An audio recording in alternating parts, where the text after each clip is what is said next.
Bismillahirrahmanirrahim. Assalamualaikum warahmatullahi wabarakatuh. Jadi pada hari ini, karena kondisi yang sudah melanda kita di Indonesia secara khususnya dan seluruh dunia secara umumnya, yaitu coronavirus, jadi kita belajar lewat daring ya. Jadi ya, via Zoom ini adalah salah satu tempat pembelajaran yang bagus ketika keadaan kita seperti ini. Baiklah, bagaimana keadaannya anak-anakku semua? Oke, baik. Sebelum kita mulai belajar, ya marilah kita sama-sama berdoa menurut keyakinan masing-masing dari tempat masing-masing. Berdoa dalam hati dipersilahkan.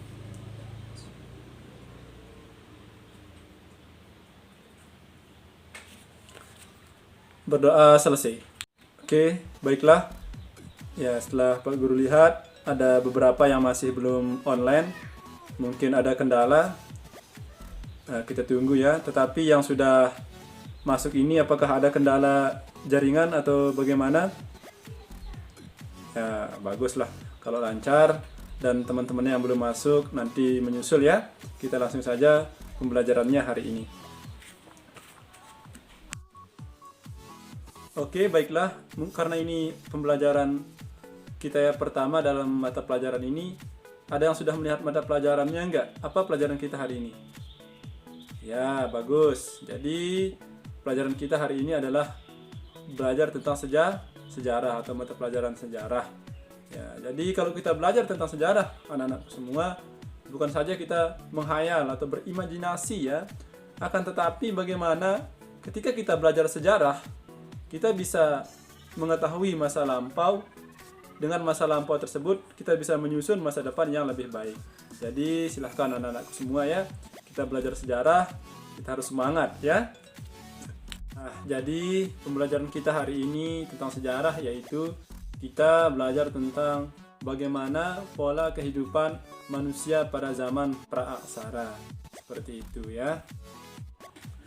Baiklah anak-anakku semua, sekarang Pak Guru menjelaskan pembelajaran pada hari ini, yaitu pola kehidupan manusia pada zaman praaksara melewati via Zoom ini. Jadi mohon anak-anakku perhatikan.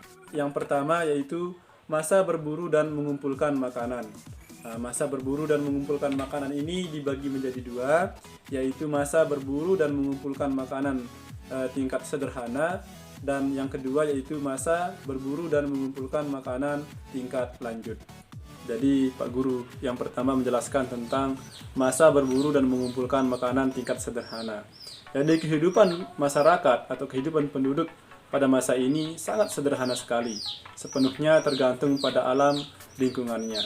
Mereka hidup mengembara dari satu tempat ke tempat yang lainnya, atau yang kita kenal dengan nomaden. Daerah-daerah yang dipilihnya adalah daerah yang mengandung persediaan makanan dan air yang cukup untuk menjamin kelangsungan hidupnya.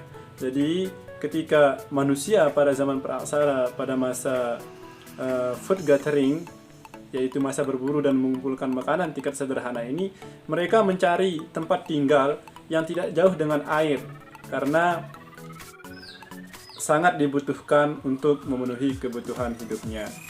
Pada masa ini, mereka menggunakan goa sebagai tempat tinggal untuk menghindari serangan buas, dengan menggunakan goa sebagai pangkalan manusia purba mencari makanan pada pagi hari dan kembali ke gua pada sore harinya.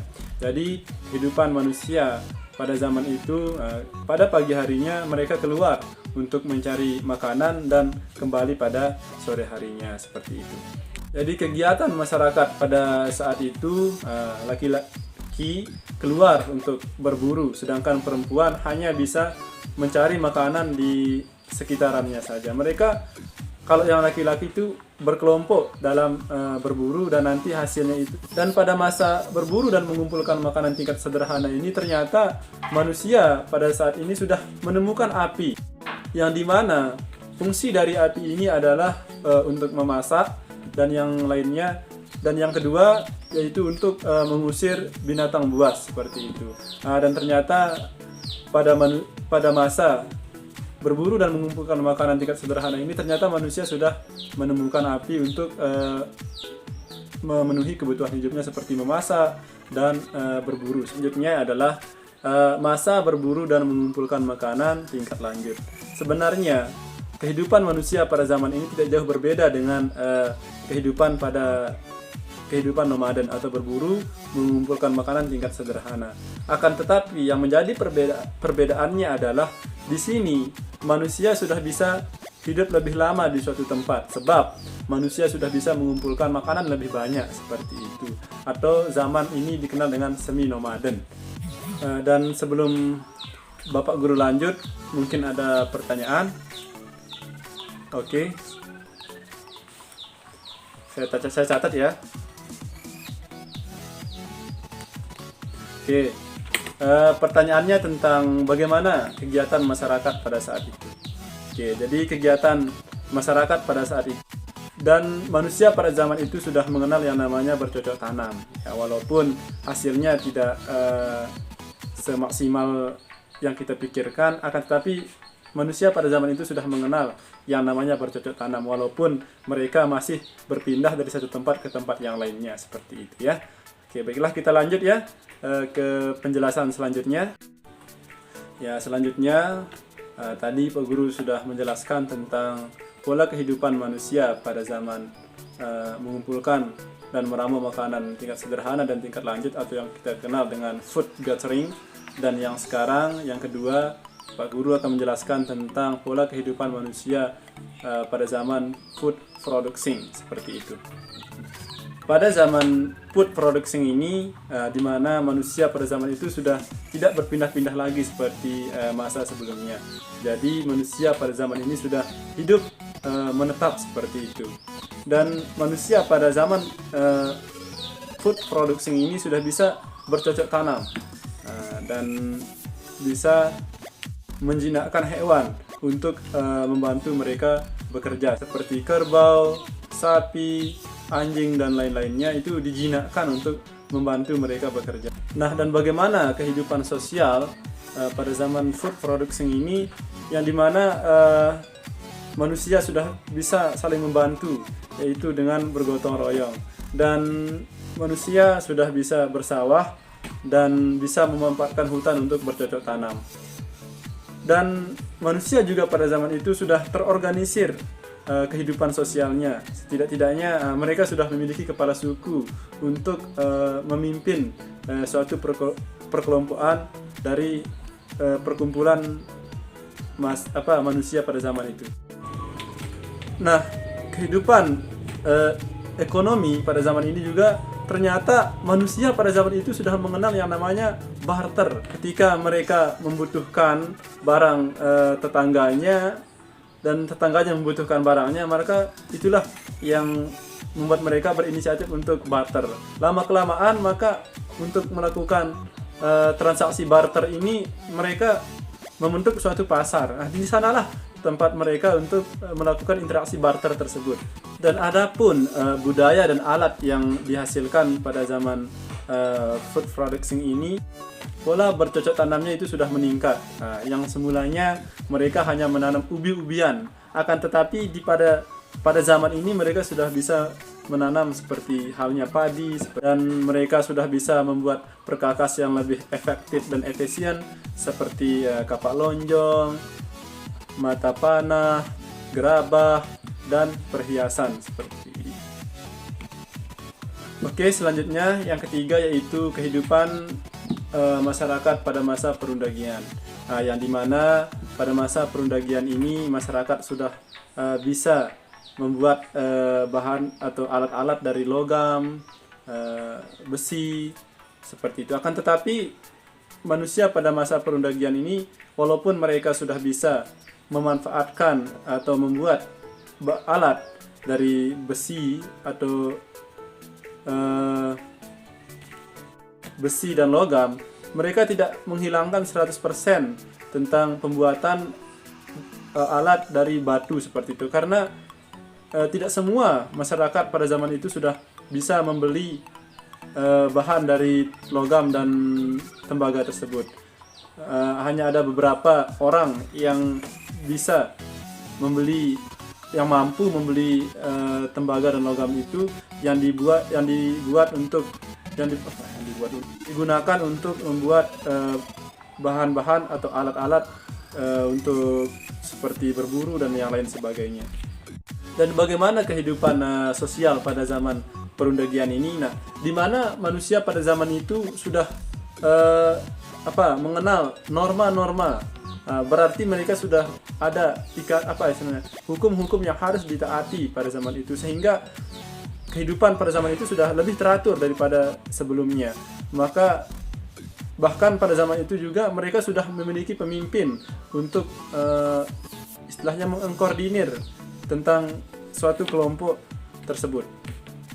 Dan pada zaman ini dalam kehidupan sosialnya juga mereka sudah bisa membagi pekerjaan, karena pada zaman pemanfaatan logam ini tidak semua bisa membuat alat dari logam tersebut. Hanya ada beberapa orang yang memang dipercaya untuk membuat bahan atau alat dari logam. Nah, untuk kehidupan ekonominya pada masa perundagian ini intinya lebih modern daripada sebelumnya, yang dimana pada zaman sebelumnya hanya bisa bercocok tanam namun berpindah-pindah. Nah, pada zaman ini dimana manusia sudah bisa bercocok tanam dan secara permanen. Dan adapun alat-alat yang dihasilkan pada zaman ini sudah modern sekali. Dan alat-alat yang sudah dihasilkan pada zaman ini adalah seperti kalung, seperti cincin, sangat bagus sekali seperti itu. Oke, sebelum Pak Guru tutup pembelajaran pada hari ini, mungkin ada pertanyaan. Oke, saya jawab ya. Jadi pertanyaannya adalah perbedaan kehidupan secara garis besarnya ya, dari food gathering, food producing, dan masa perundagian. Saya jelaskan, Pak Guru jelaskan secara garis besarnya saja ya. Yang dimana dari food gathering, manusia hidup nomaden atau berpindah-pindah dari satu tempat ke tempat yang lainnya.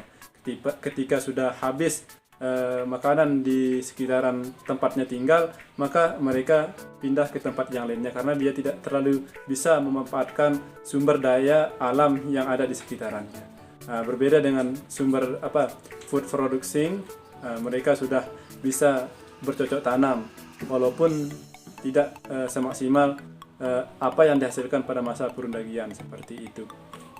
Dan adapun alat-alat yang digunakan dari sejak zaman food gathering sampai masa perundagian itu meningkat lebih modern, yang dimana dari food gathering mereka hanya menggunakan batu yang masih belum dihaluskan secara bagus, akan tetapi dari masa ke masa, dari masa food producing, mereka sudah bisa menghaluskan alat untuk berburu, sehingga sampai pada masa perundagian mereka sudah bisa membuat alat dari besi, logam, dan yang lain sebagainya. Bahkan pada masa perundagian mereka sudah bisa membuat perhiasan, seperti kalung, seperti gelang. Itu bukti bahwa kehidupan manusia pada dari satu zaman ke zaman seterusnya mengalami kemajuan dari bahan, alat yang digunakan untuk berburu, mulai dari kehidupan sosialnya. Karena dari kehidupan sosialnya juga, pada zaman food gathering mereka tidak memiliki aturan-aturan, akan tetapi dengan berjalannya waktu sampai masa perundagian, mereka sudah mengenal yang namanya norma-norma yang harus ditaati dalam berkehidupan sosial. Oke, baiklah, sebelum Pak Guru tutup, ada tugas. Nanti dari tugas ini Pak Guru berikan gambar, dan dari gambar ini nanti anak-anakku semua menginterpretasikan atau menjelaskan apa yang dapat dijelaskan dari gambar yang diberikan oleh Pak Guru tersebut. Oke, nah seperti ini. Nah, nanti ini dari gambar-gambar ini bisa dijelaskan nantinya ya, dari 3 gambar yang Bapak Guru sediakan ini. Oke, sebelum Pak Guru tutup, Pak Guru menyimpulkan sedikit tentang pelajaran kita pada hari ini tentang pola kehidupan manusia pada zaman praaksara, mulai dari food gathering, food producing, dan masa pembagian.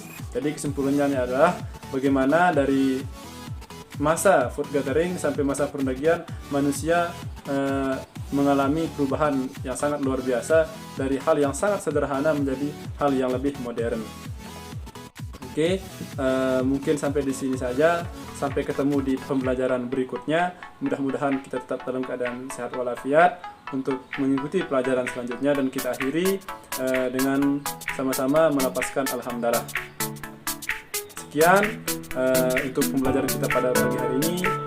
Saya akhiri dengan Assalamualaikum warahmatullahi wabarakatuh.